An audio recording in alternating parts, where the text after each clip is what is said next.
In today's video, I'm going to teach you how to update your PayPal API credentials in WooCommerce and fix payment connection issues. If your PayPal payments are not working correctly, one of the most common causes is incorrect, outdated, or improperly pasted API credentials. In this walkthrough, I'll show you how to carefully review and re-enter those settings in WordPress so everything matches exactly and your payment gateway can connect properly. Start by opening your WordPress dashboard. Once you're inside the admin area, go to WooCommerce, then Settings, and from there, open the Payments tab.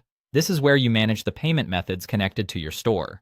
Next, find your PayPal payment gateway and open its settings. Depending on your setup, the exact label may vary slightly, but you're looking for the PayPal configuration area where the connection details are stored.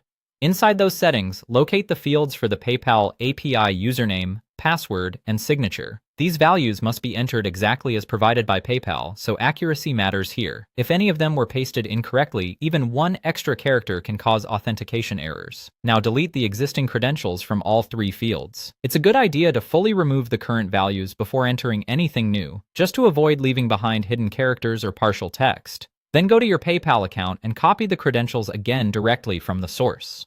This helps ensure you're working with the correct and most current values instead of reusing something that may have been copied incorrectly earlier.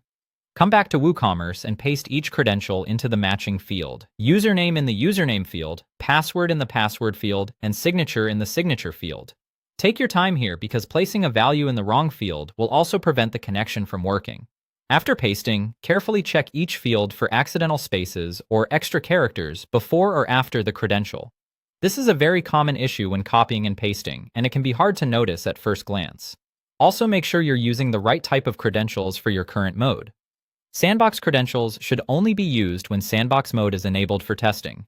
If sandbox mode is turned off, you need to use your live credentials instead.